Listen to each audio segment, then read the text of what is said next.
മനു, ജയരാജനോട് ഏറ്റുമുട്ടുന്നത് സുധാകരനാണ്. കാരണം രണ്ടുപേരും രാഷ്ട്രീയത്തിൽ ചിരവൈരികൾ, വലിയ രാഷ്ട്രീയ പോരാട്ടം നടത്തി. നേരത്തെ പറഞ്ഞതുപോലെ പരിചയമുള്ളവർ. എന്ത് പ്രതീക്ഷിക്കണം കണ്ണൂരിൽ ഈ അംഗത്തിൽ? ഈ കണ്ണൂർ നമുക്കറിയാലോ, ഒരു പൊളിറ്റിക്കൽ ഡിസ്ട്രിക്റ്റാണ്. രാഷ്ട്രീയം അവിടുത്തെ ഒരു പ്രധാന ചർച്ചാ വിഷയമാണ്. കണ്ണൂർക്കാരായിട്ട് ഒട്ടനവധി നേതാക്കളുണ്ട്. ഇപ്പോൾ ഈ തെരഞ്ഞെടുപ്പിൽ തന്നെ നമുക്ക് പന്നിയൻ കണ്ണൂരിൽ നിന്നാണ് ഒരു സ്ഥാനാർത്ഥി. കെ ശൈലജ ടീച്ചർ കണ്ണൂരിൽ നിന്ന് വടകരയിൽ മത്സരിക്കുന്നു. ആനി രാജ വയനാട്ടിൽ നിന്ന് മത്സരിക്കുന്നതും കണ്ണൂരുകാരിയാണ്. ഒപ്പം നമ്മുടെ എം വി ജയരാജൻ പേരും വന്നു കഴിഞ്ഞു. ഇനി കെ സുധാകരൻ വരികയാണെങ്കിൽ അദ്ദേഹം കണ്ണൂർ. വി മുരളീധരൻ്റെ പേര് വന്നു കഴിഞ്ഞു, അദ്ദേഹം കണ്ണൂരുകാരനാണ്.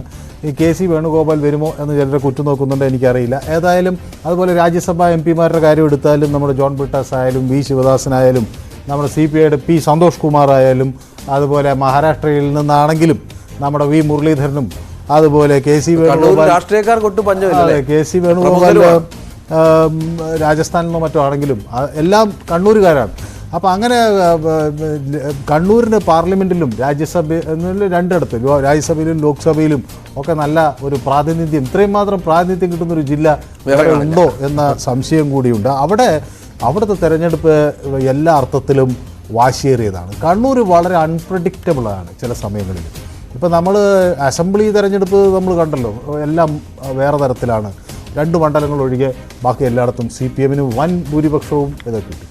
പക്ഷേ അത് പാർലമെൻറ്റ് തെരഞ്ഞെടുപ്പിൽ നമ്മൾ നേരെ തിരിച്ചാണ് കാണുന്നത്. ഇപ്പോൾ കണ്ണൂരിൽ CPMന് വലിയ ശക്തിയുള്ള തളിപ്പറമ്പ് പോലുള്ള മണ്ഡലങ്ങളിൽ കെ സുധാകരന് പാർലമെൻറ്റ് ഇലക്ഷനിൽ ലീഡ് ഉറപ്പിക്കാൻ കഴിഞ്ഞുള്ളത് ഞാൻ തെരഞ്ഞെടുപ്പ് റിപ്പോർട്ട് ചെയ്യാൻ ചെന്ന ഞങ്ങളെ തന്നെ ഞെട്ടിച്ചിട്ടുള്ളൊരു സംഭവമാണ്. എങ്ങനെ ഇവിടെയൊക്കെ ഈ ലീഡ് എടുക്കാൻ കഴിഞ്ഞത്? സ്വാഭാവികമായി ഇരിക്കൂറിലോ പേരാവൂറിലോ വരുന്ന ലീഡ് നമുക്ക് മനസ്സിലാക്കാം. അപ്പോൾ ഈ കണ്ണൂർ എങ്ങനെ വോട്ട് ചെയ്യുന്നു എന്നത് ഇപ്പോഴും നമുക്ക് അങ്ങനെ പ്രഡിക്റ്റബിൾ അല്ല. പാർലമെൻറ്റിലേക്ക് വരുമ്പോൾ പലപ്പോഴും ഒരു കോൺഗ്രസ്സിന് ഇപ്പോൾ ഒരു പ്രാതിനിധ്യം കിട്ടുന്നൊരു കാലമുണ്ട്. പക്ഷേ ശ്രീമതി ടീച്ചറും അവിടെ ജയിച്ചിട്ടൊക്കെ ഉണ്ട്. അപ്പോൾ ഈ എം വി ജയരാജേട്ടനും കെ സുധാകരനും എന്ന് പറഞ്ഞാൽ, കെ സുധാകരൻ കണ്ണൂരിനെ സംബന്ധിച്ചിടത്തോളം അവിടെ കണ്ണൂരുകാരായ മാധ്യമപ്രവർത്തകരൊക്കെ പറയുന്നത് കണ്ണൂരിൻ്റെ അന്ന് അദ്ദേഹം KPCC പ്രസിഡൻ്റാണിപ്പോൾ. പക്ഷേ കണ്ണൂരിൻ്റെ ഹൈക്കമാൻഡും കെ സുധാകരൻ തന്നെയാണ്. അവിടെ മറ്റൊരു ഹൈക്കമാൻഡ് ഇല്ല, അദ്ദേഹമാണ് എല്ലാം തീരുമാനിക്കുന്നത്. അതോടൊപ്പം തന്നെ എം വി ജയരാജനും ഈ തെരഞ്ഞെടുപ്പ് രാഷ്ട്രീയത്തെ ഇത്ര സൂക്ഷ്മമായി നിരീക്ഷിക്കാൻ കഴിവുള്ള ഒരു വ്യക്തി എന്ന നിലയിൽ നമ്മൾ അദ്ദേഹത്തെ കണ്ടിട്ടുണ്ട്. രണ്ടുപേരും ഈ ഗ്രൗണ്ടിൽ പ്രവർത്തിച്ച് വളർന്നു വന്ന നേതാക്കളാണ് എന്നുള്ളതാണ് അല്ലേ? സുധാകരൻ KPCC അധ്യക്ഷനാണെങ്കിൽ പോലും അദ്ദേഹത്തെ കണ്ണൂരിന്റെ നേതാവ് എന്നാണ് വിശേഷിപ്പിക്കപ്പെടുന്നത്. കണ്ണൂരിൽ നിന്ന് വന്ന KPCC അധ്യക്ഷൻ, അദ്ദേഹത്തിന് ജനങ്ങളുടെ പൾസറിയാം. ജയരാജനാണെങ്കിലും ജില്ലാ സെക്രട്ടറിയാണ്. അതിന് മുൻപ് തന്നെ എത്രയോ തവണ ജനങ്ങളോട് ഡിവൈഎഫ്ഐ ഇരിക്കുമ്പോൾ തന്നെ കൂത്തുപറമ്പ് സമരം നമുക്കറിയാലോ. വെടിവെപ്പ് കൊണ്ടാകും ഡിവൈഎഫ്ഐയുടെ നേതൃത്വം ഏറ്റെടുക്കും. പിന്നെ ഡിവൈഎഫ്ഐയുടെ അദ്ദേഹം സംസ്ഥാന secretary, all India joint secretary, അങ്ങനെ വലിയ ഇതുണ്ട്. ഇപ്പം ഞങ്ങളെയൊക്കെ അത്ഭുതപ്പെടുത്തുന്ന ഒരു കാര്യമുണ്ട്. ഇപ്പോൾ തെരഞ്ഞെടുപ്പിൻ്റെ ശേഷം ചില വിശകലനങ്ങൾക്കൊക്കെ ആയിട്ട് നമ്മൾ CPM നേതാവ് എന്ന നിലയിൽ എം വി ജയരാജൻ സമീപിക്കുമ്പോൾ അദ്ദേഹം ആ ബൂത്ത് വൈസായിട്ട് വോട്ട് മെമ്മറിയിൽ അങ്ങനെ അദ്ദേഹത്തിന് പറയാൻ കഴിയും. അത്രമാത്രം ഇത് സ്റ്റഡി ചെയ്താണ് ഒരു തെരഞ്ഞെടുപ്പിനെ എം വി ജയരാജൻ. സുധാകരന്റെ പേര് നിർദ്ദേശിച്ചത് മനു AICC ആണ്. കാരണം കണ്ണൂരിലെ ജയരാജൻ നേരിടാൻ സുധാകരനില്ല മറ്റു നേതാവില്ല. കാരണം കണ്ണൂർ അഭിമാന മണ്ഡലമാണ് കോൺഗ്രസിന്. 2009-ലും 2019-ലും ജയിച്ച മണ്ഡലമാണ് സുധാകരൻ. 2014-ലാണ് പരാജയം സംഭവിക്കുന്നത്. ഇവിടെ AICC തന്നെ സുധാകരൻ മത്സരിക്കണമെന്ന് ആവശ്യപ്പെടുകയായിരുന്നു. സുധാകരൻ സമ്മതിക്കുകയും ചെയ്തു എന്നാണ് അവസാന നിമിഷം ലഭിക്കുന്ന വിവരങ്ങൾ. അതെ, അതായത് കെ സുധാകരൻ തന്നെ മത്സരിക്കണം എന്നൊരാവശ്യം AICCയുടെ ഭാഗത്ത് നിന്ന് വന്നു. കാരണം അവിടെ ഒരു ചാൻസ് എടുക്കാൻ പറ്റില്ല എന്നുള്ളത് കൊണ്ടായിരിക്കാം കേരളത്തിൽ നിന്ന് കൂടുതൽ സീറ്റുകൾ കോൺഗ്രസ് ലക്ഷ്യം വെക്കുന്നുണ്ടാകാം. സ്വാഭാവികമായും അതുകൊണ്ട് തന്നെ ഒരു കരുത്തൻ കളത്തിൽ ഇല്ലെങ്കിൽ കണ്ണൂരിൽ കഴിഞ്ഞ കാലത്തെ അസംബ്ലി തെരഞ്ഞെടുപ്പിൽ ഉണ്ടായ ട്രെൻഡ് വന്നു കഴിഞ്ഞാൽ ഒരു പക്ഷേ പ്രതീക്ഷിച്ച വിജയം കോൺഗ്രസിന് ഉറപ്പിക്കാൻ കഴിയില്ല. അപ്പോൾ അതുകൊണ്ട് തന്നെ ഒരു കരുത്തനെ ഇറക്കി ഈ മത്സരത്തിൽ ശക്തമായി നേരിടുക എന്ന രീതിയാണ് കോൺഗ്രസ് ഇത്തവണ പയറ്റിയിരിക്കുന്നത് എന്നതാണ് നമുക്ക് ഇതിൽ നിന്ന് വ്യക്തമാകുന്നത്. ഈ നിയമസഭാ മണ്ഡലങ്ങളുടെ എണ്ണം എടുത്താൽ കണ്ണൂരിൽ നമുക്കറിയാം പ്രധാനമായും 7 നിയമസഭാ മണ്ഡലങ്ങളുള്ള ഒരു ലോക്സഭാ മണ്ഡലമാണ് കണ്ണൂർ. ഇത് നമുക്കറിയാം തളിപ്പറമ്പ്, ഇരിക്കൂർ, അഴീക്കോട്, കണ്ണൂർ, ധർമ്മടം, മട്ടന്നൂർ. തളിപ്പറമ്പ്, ഇരിക്കൂർ, അഴീക്കോട്, കണ്ണൂർ, ധർമ്മടം, മട്ടന്നൂർ, പേരാവൂർ, അങ്ങനെ 7 മണ്ഡലങ്ങൾ. ഈ 7 മണ്ഡലങ്ങളും CPMന്റെ കോട്ടകളാണ് എന്നുള്ളതാണ്. കാരണം ഈ 7 മണ്ഡലങ്ങളിലും CPMന് വലിയ മേധാവിത്വമുള്ള നിയമസഭാ തെരഞ്ഞെടുപ്പിലടക്കം ഇരിക്കൂറും പേരാവൂർ ഒഴിച്ച് ഇരിക്കൂറിൽ കോൺഗ്രസ് പ്രധാനപ്പെട്ട അവിടെ MLA കോൺഗ്രസിനാണ്. വർഷങ്ങളായി KC ജോസഫ് ഉള്ള മണ്ഡലമാണ്. ഇപ്പോൾ അവിടെ എപ്പോഴും കോൺഗ്രസിന്റെ MLA ഉണ്ട്. പേരാവൂരിലും സമാനമായി തന്നെയുണ്ട്. പക്ഷേ മറ്റ് പക്ഷെ അപ്പോൾ CPM-ന്റെ സ്വാധീനം അവിടെ കുറച്ച് കാണാൻ പറ്റില്ല. അതുകൊണ്ടാണ് അപ്പോഴാണ് മനു പറഞ്ഞൊരു അത്ഭുതം സംഭവിക്കുന്നത്. കാരണം ഇത്ര അധികം ശക്തി CPM-ന് ഈ മണ്ഡലങ്ങൾ ഉണ്ടായിട്ടും പലപ്പോഴും കോൺഗ്രസ് സ്ഥാനാർത്ഥികൾ അവിടെ ജയിക്കുന്ന പശ്ചാത്തലം ഒരുങ്ങുന്നു. അത് മാത്രമല്ല, ഈ കണ്ണൂർ എന്ന് പറയുന്നത് ഇപ്പോൾ മുഖ്യമന്ത്രിയുടെ നാട്, LDF കൺവീനറുടെ നാട്, CPM സംസ്ഥാന സെക്രട്ടറിയുടെ നാട്, KK ശൈല ടീച്ചർ 60,000 ഒരു മണ്ഡലത്തിൽ ജയിച്ച നാട്. അപ്പോൾ അങ്ങനെയൊക്കെ ഉള്ളൊരു സ്ഥലമാണ്. അത് നമ്മൾ ഇപ്പോൾ തളിപ്പറമ്പിൽ നോക്കിക്കഴിഞ്ഞാൽ ഇപ്പോൾ നമുക്ക് ഏറ്റവും പുതിയ ഈ ഇലക്ഷൻ എത്ര വോട്ടേഴ്സ് ഉണ്ട് എന്നുള്ളതിൻ്റെ കണക്കാണ് നമുക്ക് സ്ക്രീനിൽ കാണാൻ കഴിഞ്ഞത്. തളിപ്പറമ്പിൽ 2,10,000 വോട്ടർമാർ, ഇരിക്കൂറിൽ 1,90,000. അപ്പോൾ ഏറ്റവും കൂടുതൽ ഞാൻ പറഞ്ഞു വന്നത് ഏറ്റവും കൂടുതൽ വോട്ടർമാർ തളിപ്പറമ്പിലുണ്ട്. അതിന് തൊട്ടു പുറകെ എന്ന വണ്ണം ധർമ്മടത്തും കൂടിയ 1,90,000 വോട്ടുണ്ട്. 1,87,231. മട്ടന്നൂരൊക്കെ 60,000 വോട്ടുകൾക്ക് ശൈല ടീച്ചർ ലീഡ് ചെയ്ത മണ്ഡലമാണ്. പക്ഷേ ഈ പാർലമെന്റ് തെരഞ്ഞെടുപ്പിലേക്ക് വന്നപ്പോൾ അത് ഉണ്ടായില്ല. ധർമ്മടത്തൊരു നേരിയ അല്ലെങ്കിൽ ഒരു ഈ സുധാകരൻ ധർമ്മടത്ത് ഈ പാർലമെന്റ് തെരഞ്ഞെടുപ്പ് വന്നപ്പോൾ ധർമ്മടത്തും അതുപോലെ മട്ടന്നൂരിലുമാണ് സുധാകരന് നേരിയ വോട്ട് കുറവുണ്ടായത്. അവിടെ ഈ തളിപ്പറമ്പിൽ ഒരു 725 വോട്ടുകൾക്ക് സുധാകരൻ ലീഡ് ചെയ്തെങ്കിലും ധർമ്മടത്താണ് അദ്ദേഹം ഒരു 4,000 വോട്ടിന് പുറകിൽ പോയത്.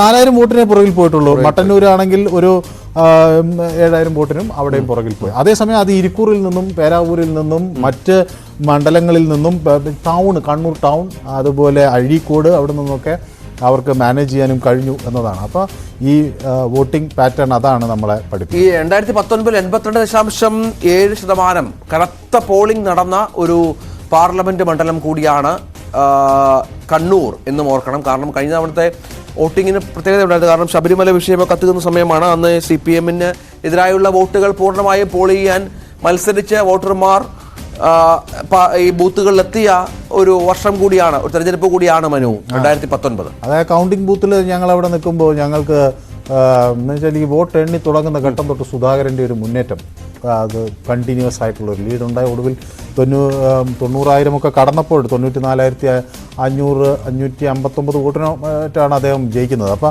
ആ ഒരു ഫ്ലോ അത് സുധാകരൻ നേരത്തെ തന്നെ മാധ്യമപ്രവർത്തകരോട് പറഞ്ഞിരുന്നു, കണ്ണൂർ ഞാൻ ഷുവറായും ജയിക്കും. പക്ഷേ അദ്ദേഹത്തിന് മറ്റ് ഇത്ര വലിയൊരു ട്രെൻഡ് വരുമെന്നുള്ളത് ഒരു അങ്ങനെ പ്രഡിക്റ്റ് ചെയ്തില്ലെങ്കിലും കാസർഗോഡും കണ്ണൂരും ഒക്കെ ജയിക്കും എന്ന് അദ്ദേഹം നേരത്തെ തന്നെ ഒരു ക്ലോസ് ടോക്കിൽ പോലും അവിടുത്തെ മാധ്യമപ്രവർത്തകരോട് അദ്ദേഹം വിശകലനം ചെയ്ത് പറയുകയും ചെയ്തിരുന്നു. BJP സ്ഥാനാർത്ഥി ഇത്തവണ C. രഘുനാഥാണ്. ഇത്തരത്തിലല്ലേ സാധ്യത അല്ലേ? C. രഘുനാഥ് വരുമെന്നാണ് മനസ്സിലാകുന്നത്. കാരണം ധർമ്മടത്ത് കഴിഞ്ഞ തവണ മുഖ്യമന്ത്രിയെ നേരിട്ട C. രഘുനാഥ് കഴിഞ്ഞ ദിവസമാണ് BJP-യിൽ ചേർന്നത്. അദ്ദേഹം K. സുധാകരന്റെ വലിയൊരു അടുത്ത ആളുമാണ്. ആയിരുന്നു. അപ്പോൾ അദ്ദേഹം അവിടെ ബ്രണ്ണൻ കോളേജിൽ ഈ ഏതാണ്ട് ഈ സുധാകരന്റെയൊക്കെ ആ ഒരു കാലഘട്ടത്തിൽ തന്നെ 73-ലൊക്കെ ആയിരിക്കും അത് അവിടെ. രഘുനാഥിന് എന്ത് സ്വാധീനമുണ്ട് ഈ കണ്ണൂർ പാർലമെന്റ് മണ്ഡലത്തിൽ?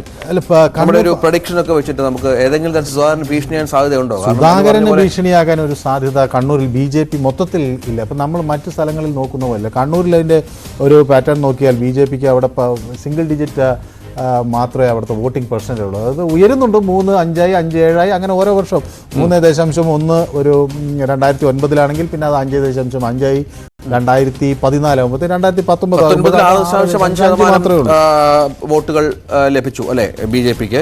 2014 5.5 ആയിരുന്നു. 2009 3.1 എന്നുള്ള അടുത്ത കാർഡിലേക്കൊന്ന് പോയാൽ അത് കൃത്യമായി തന്നെ ഫിഗർ ഉണ്ട്. കാർഡ് 7-ലേക്കൊന്ന് പോയാൽ കൃത്യമായ ഫിഗർ അവിടെ രേഖപ്പെടുത്തിയിട്ടുണ്ട്. 2019-ലാണ് അവർക്ക് ഏറ്റവും കൂടുതൽ വോട്ടുകൾ ലഭിച്ച ഒരു സമയം 6.5%. അപ്പോൾ രഘുനാഥ് വരുമ്പോൾ എന്ത് മാറ്റം ഉണ്ടാകുമെന്നതും പ്രധാനമാണ്. കാരണം കോൺഗ്രസ് സജീവ പ്രവർത്തകനാണ് രഘുനാഥ്. മുഖ്യമന്ത്രിക്കെതിരെ മത്സരിച്ചിട്ടുള്ള നേതാവ് കൂടിയാണ് രഘുനാഥ്. രഘുനാഥിന്റെ വരവ് BJPക്ക് എന്ത് നേട്ടം ഉണ്ടാക്കുമെന്നുള്ളത് നമുക്ക് കാത്തിരുന്ന് കാണേണ്ടി വരും, രഘുനാഥ് സ്ഥാനാർത്ഥി ആണെങ്കിൽ അല്ലേ? അതെ, അവിടെ പിന്നെ ഈ ധർമ്മടം മണ്ഡലത്തിൽ മുഖ്യമന്ത്രിയെ സ്ഥിരമായി നേരിട്ടിരുന്നത് നമ്മുടെ മമ്പ്രം ദിവാകരനായിരുന്നു. അതെ, K. സുധാകരൻ്റെ ഒരു വിമർശകൻ അല്ലെങ്കിൽ ഒരു എതിരാളി എന്ന് പറയാം. അവർ രണ്ടുപേരും ഒരുമിച്ച് ഒരിക്കലും പോവില്ല മുന്നോട്ട്. അപ്പോൾ മമ്പ്രം ദിവാകരന് കഴിഞ്ഞ തവണ അദ്ദേഹം താല്പര്യമില്ല അല്ലെങ്കിൽ മാറി നിൽക്കുന്നു എന്നൊരു സാഹചര്യത്തിലാണ് K. സുധാകരൻ്റെ കൂടെ അടുത്ത് പ്രവർത്തിച്ചിരുന്ന ഈ C. രഘുനാഥിനെ അവിടെ അദ്ദേഹം അഞ്ചരക്കണ്ടി എന്ന് പറയുന്ന സ്ഥലത്ത് മാമ്പ ആ പ്രദേശത്തിലെ ഒരു ആളാണ് അദ്ദേഹം. അവിടെ നിന്ന് ആ ധർമ്മടം മണ്ഡലം നിൽക്കുന്ന സ്ഥലത്തുള്ള ഒരു വീടുണ്ട് അദ്ദേഹത്തിന്, അവിടെയാണ് അദ്ദേഹം മത്സരിക്കുകയും ചെയ്തത്. പക്ഷേ നമുക്കറിയാം പിണറായി വിജയൻ വലിയ ഭൂരിപക്ഷത്തിനാണ് ധർമ്മടത്തിൽ ജയിച്ചത്. 50,000 വോട്ടിൻ്റെ ഭൂരിപക്ഷത്തിൽ ധർമ്മടത്തിൽ അദ്ദേഹം ജയിക്കാൻ കഴിഞ്ഞു. അത് സ്വാഭാവികമായും മമ്പ്രം ദിവാകരനോട് നേടിയതിനേക്കാൾ കൂടുതൽ ഭൂരിപക്ഷം ഈ തവണ പിണറായി വിജയൻ. അപ്പോൾ സ്വാഭാവികമായും വലിയ എന്ത് മാറ്റം ഉണ്ടാക്കുമെന്ന് നമുക്കറിയില്ല. പക്ഷേ സ്വാഭാവികമായും അതായത് ഏതായാലും കടുത്ത മത്സരം സുധാകരനും എം വി ജയരാജനുമായി നടക്കുമെന്ന കാര്യത്തിൽ യാതൊരു സംശയവുമില്ല. രണ്ടുപേരും അരയും തലയും മുറുക്കി ഇറങ്ങുമെന്ന കാര്യത്തിൽ സംശയമില്ല. കാത്തിരുന്ന് കാണണം. പക്ഷേ നമ്മൾ ഈ ഗ്രാഫിലൊന്ന് നോക്കുമ്പോൾ രഞ്ജിത്ത് നമുക്ക് കാണാൻ കഴിയും. നോക്കുക, കോൺഗ്രസിന്റെ വോട്ടിംഗ് പെർസെൻറ്റേജ് എന്ന് പറയുന്നത് 2009 50% മുകളിലാണ്. 2019 50% മുകളിലേക്ക് ഏതാണ്ട് 10% വ്യത്യാസം ഉണ്ട്. അത് 2009 നോക്കിയാൽ നമുക്ക് കാണാൻ കഴിയും. ഏതാണ്ട് 50% കോൺഗ്രസ് ജയിച്ച വർഷം 2009 ജയിച്ചു. ഈ തോറ്റയൊരു കാലഘട്ടത്തിലാണ് CPM-നേക്കാൾ കുറച്ച് ചെറിയൊരു വ്യത്യാസം 7,000 വോട്ടിന് അത് തോൽക്കുന്നത്. ആ തോൽക്കുന്നതിലൊരു രസമുണ്ട് കേട്ടോ. 2011 ആ തോൽവിയിൽ 7,000 വോട്ടിനാണല്ലോ കെ സുധാകരൻ തോൽക്കുന്നത്. 2 അപരന്മാർ കെ സുധാകരൻ ഉണ്ടായിരുന്നു. ഈ ഒരു അപരൻ 4,240 വോട്ടോളം പിടിച്ചു. മറ്റൊരു അപരൻ 2,740. 2 കെ സുധാകരന്മാരാണ്. 3 പേരും കെ സുധാകരൻ എന്നുള്ള തരത്തിൽ. അത് ഒരാൾ ഈ കൊല്ലൻ ഹൗസ് എന്നോ മറ്റോ പറഞ്ഞ ഒരു പേരിലാണ് മനസ്സിലായി. വേറെ ഒരാളൊക്കെ ഇപ്പോഴും ഉണ്ടാകുമോ എന്തോ, അവരൊക്കെ ഇത്തവണ ഉണ്ടാകുമോ എന്തോ കാത്തിരുന്ന് കാണണം. ഈ അപരന്മാരുടെ പേര് പറഞ്ഞപ്പോൾ ഞാൻ ഓർക്കുന്നത്, വയനാട്ടിൽ ഞാൻ തെരഞ്ഞെടുപ്പ് കവറേജ് ചെയ്യുന്നപ്പോൾ രാഹുൽ ഗാന്ധി എന്ന പേരുള്ള അവരൻ അവിടെ 2 പേർ വന്ന് മത്സരിച്ചു. അങ്ങനെ